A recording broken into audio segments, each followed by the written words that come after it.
ఒక పాము తన చర్మాన్ని ఎలా విడిచిపెడుతుందో ఈ గుడిలో ఉన్న శివలింగం కూడా ప్రతిరోజు ఇలా బంగారు పొరను విడిచిపెడుతుంది. ఇది ఒక పాదరస శివలింగం. శివలింగం తాకి అభిషేకం చేస్తున్నప్పుడు అది వెండి కలర్ లోను, ఇంకా అభిషేకం చేసిన తర్వాత గోల్డ్ కలర్ లోకి చేంజ్ అవుతుంది. Hi friends, welcome to my channel. నేను ఇప్పుడు చెప్పే శివాలయం బిక్కవోలు గ్రామంలో ఉంది. మా ఇంటి దగ్గర వాళ్ళు ఈ ఊరు వెళ్లి ఈ శివాలయం గురించి చెప్పినప్పుడు ఎప్పుడెప్పుడు వెళ్దామా అని స్టార్ట్ అయ్యాను. ముందు వినాయకుడిని దర్శించుకోవాలి కదా, అందుకే ముందు మా వినాయకుడి దగ్గరికి వెళ్ళి బాగా దండం పెట్టుకుని అక్కడి నుంచి స్టార్ట్ అయ్యాను. వెళ్లే దారిలో రాజమండ్రి మీదుగా ద్వారపూడి నుంచి బిక్కవోలు వెళ్ళాలి. రాజమండ్రి నుంచి కాకినాడ వెళ్లే రూట్ లో ఈ బిక్కవోలు అనే ఊరు ఉంది. అక్కడ వినాయకుడి టెంపుల్ కూడా చాలా ఫేమస్. గోదావరి ఫుల్ గా ఉందని చూడ్డానికి ఆగాను. నేను ఆగినప్పుడు ఆ బ్రిడ్జ్ కింద ట్రైన్ కూడా వెళ్ళింది. బ్రిడ్జ్ అయితే అదిరింది. నిజంగా ఎందుకు అదురుతుందో అని చాలా భయపడ్డా. తర్వాత తెలిసింది కింద ట్రైన్ వెళ్తుందని. ఇక్కడ ఆపోజిట్ లో ఉన్న దాంట్లో కూడా ఒక గూడ్స్ ట్రైన్ వెళ్తుంది. నేను నుంచున్న బ్రిడ్జ్ కింద కూడా ఇంకో ట్రైన్ వెళ్తుంది. తాడేపల్లిగూడెం నుంచి రాజమండ్రి వచ్చేసరికి 1 అవర్ పట్టింది. రాజమండ్రి నుంచి ద్వారపూడికి ఇంకొక 1/2 అవర్. ఈ ద్వారపూడి అయ్యప్ప స్వామి టెంపుల్ చాలా బాగుంటుంది. శబరిమల వెళ్ళలేని వాళ్ళు ఈ ద్వారపూడి వచ్చి స్వామి మాల తీస్తారంట. ఇక్కడైతే శివాలయం చాలా పెద్దది. ఇప్పుడు ఇంకా బాగా కడుతున్నారు. ఒక శివుని ఐడల్ పెట్టారు. ఇంకా అక్కడ మనకి కృష్ణుడు అర్జునుడు కలిపి రథం మీద ఉన్న విగ్రహం కూడా చాలా పెద్దది ఉంది. టెంపుల్ అయితే చాలా అంటే చాలా బాగుంటుంది. అక్కడ నుంచి బిక్కవోలు ఒక 1/2 అవర్ పడుతుంది. ఫస్ట్ బిక్కవోలు వెళ్ళామంటే అక్కడున్న వినాయకుడిని అయితే దర్శించుకోవాలి. ఈ వీడియోలో మీరందరూ చూస్తారని బిక్కవోలు వినాయకుడిని కూడా చూపించాను. ఆ తర్వాత అక్కడ నుంచి శివాలయానికి ఎలా వెళ్ళాలి, ఇంకా అక్కడ శివాలయం చరిత్ర ఏంటో కూడా క్లియర్ గా చూపిస్తాను. ఇక్కడ వినాయకుడు స్వయంభుగా వెలిసాడు. ప్రతిరోజు కొంచెం కొంచెంగా పెరిగి చాలా పెద్ద విగ్రహం అయింది. వెలిసినప్పుడు ఒక చిన్న విగ్రహమే వెలిసింది. అక్కడ ఒక స్కూల్ ఉంది. ఆ స్కూల్లో వినాయకుడు స్వయంభుగా వెలిసాడంట. నేను వినాయకుడు టెంపుల్ దగ్గరికి వెళ్ళినప్పటికీ 2 అయిపోయింది.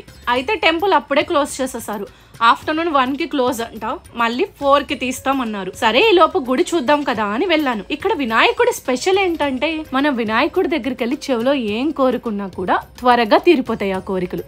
అలా కోరిక తీరిన తర్వాత మళ్ళీ వినాయకుడిని దర్శించుకుంటారంట. నేను ఒక 10 ఇయర్స్ బ్యాక్ కి వెళ్ళాను ఈ టెంపుల్ కి. అప్పటికి ఇప్పటికి విగ్రహం సైజ్ చాలా పెరిగింది. అక్కడి వరకు వెళ్ళాక వినాయకుడిని చెవులో కోరుకోకుండా రాకూడదు కదా, అందుకే 4 వరకు వెయిట్ చేసి వినాయకుడిని దర్శించుకొని ఆ తర్వాత అక్కడ సుబ్రహ్మణ్యేశ్వర స్వామి టెంపుల్ ఉంటుంది. అది కూడా విజిట్ చేసి ఈ శివాలయానికి స్టార్ట్ అయ్యాను. బిక్కవోలు నుంచి కాకినాడ వెళ్లే రూట్ లో ఇల్లుపల్లి అని ఒక ఊరు ఉంటుంది. వినాయకుడు టెంపుల్ నుంచి ఓన్లీ 4 కిలోమీటర్ దూరంలోనే శివాలయం ఉంది. అయితే వెళ్లే రూట్ కూడా ఇలా మట్టి రోడ్డే ఉంటుంది. మాకైతే ఒక బ్రిడ్జ్ తగిలింది. అక్కడ నుంచి ఒక వెహికల్ వెళ్తే ఇంకో వెహికల్ ఆపోజిట్ లో కూడా రాదు. చాలా జాగ్రత్తగా వెళ్ళాము. అలా అక్కడ బాతులు కూడా చాలా పెంచుతున్నారు. చూడడానికైతే భలే ఉంది. ఇంకా అలా టెంపుల్ దగ్గరకు వచ్చేసాము. టెంపుల్ దగ్గరకు వచ్చాక అక్కడైతే బియ్యం అమ్ముతున్నారు. అసలు ఎందుకు అమ్ముతున్నారు అనేది ఫస్ట్ అర్థం కాలేదు. టెంపుల్ లోకి వెళ్ళిన తర్వాత అర్థమైంది. గుడి అయితే చాలా పెద్దగా ఉంది. ఈ గుడిని 108 స్తంభాల గుడి అని కూడా అంటారు. అంటే ఈ గుడిలోనే 108 స్తంభాలు ఉన్నాయి. ప్రతి దాని మీద మొత్తం 108 స్తంభాలు కలిపి 1,00,000 శివలింగాలు ఉంటాయంట. ఇంకా అలా లోపలికైతే వచ్చేసాను. లోపలికి రాగానే అక్కడ ఫస్ట్ అట్రాక్షన్ ఆ స్తంభాలే. ఒక్కొక్క స్తంభానికి 1108 శివలింగాలు ఉంటాయంట. కింద ఒక మెయిన్ శివలింగాన్ని కూడా పెట్టారు. ఫస్ట్ కొబ్బరికాయలు తీసుకొని లోపలికి వెళ్ళిన తర్వాత ప్రదక్షిణాలు చేయమన్నారు. అయితే ఇక్కడ ప్రదక్షిణాలు చేయడానికి ఒక వే ఉంది, ఇంకా లోపలికి దర్శనానికి ఒక వే ఉంది. చూడ్డానికి మాత్రం టెంపుల్ చాలా బాగుంది.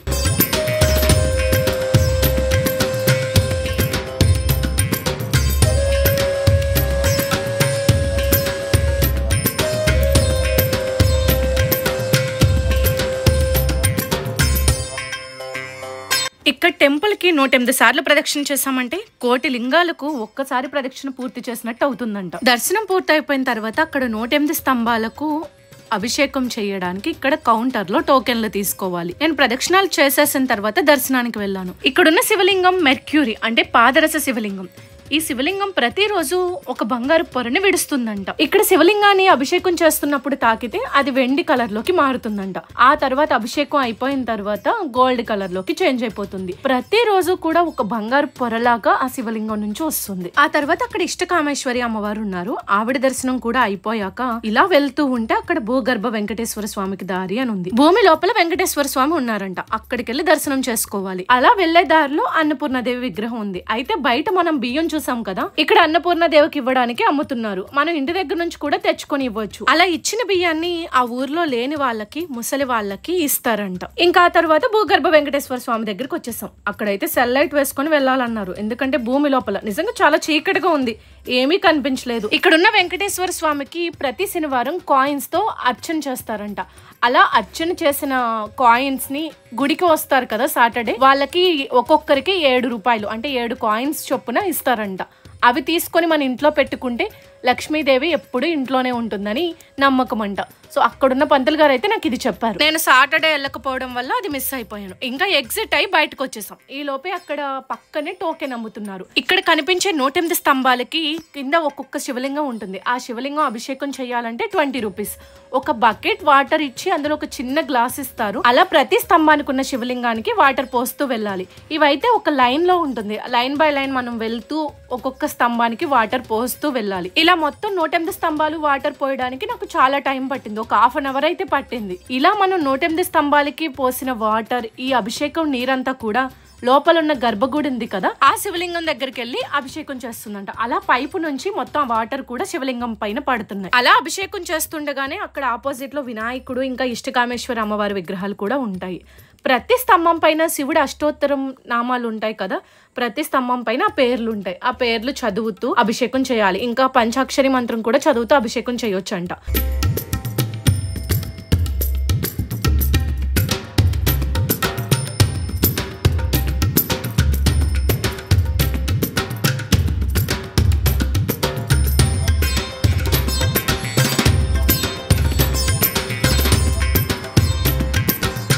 ఫైనల్ గా కొంచెం లేట్ అయినా 108 స్తంభాల దగ్గర ఉన్న శివునికి అభిషేకం చేసేసి బయటకు వచ్చేసాం. మళ్ళీ అక్కడ అభిషేకం చేసిన తర్వాత ఇంకొకసారి దర్శనం చేసుకోవడానికి వెళ్ళాం. అక్కడ అభిషేకం చేసిన నీరు ఇలా పైప్స్ ద్వారా శివలింగం పైన అంటే లోపల ఉన్న పాదరసం శివలింగం పైన ఇలా డైరెక్ట్ గా పడుతుంది. ఇక్కడ అమ్మవారు కూడా ఇష్టకామేశ్వరి అమ్మవారి రూపంలో ఉన్నారు. అంటే మనకి శ్రీశైలంలో ఇలా ఇష్టకామేశ్వరి అమ్మవారు ఉంటారు, ఆ తర్వాత ఇక్కడేనంట. ఇలా ఇక్కడ ఏం కోరుకున్నా కోరికలు తీరుతాయని అక్కడున్న వాళ్ళందరి నమ్మకం. ఒక స్తంభానికి ఉన్న శివలింగాలన్నీ లెక్క పెడితే మనకి 1108 శివలింగాలు ఉన్నాయి. అంటే మొత్తం 108 కలిపి 119,000 పైనే ఉన్నాయి. మార్నింగ్ ఈవినింగ్ అక్కడ శివలింగానికి అభిషేకం చేస్తారు.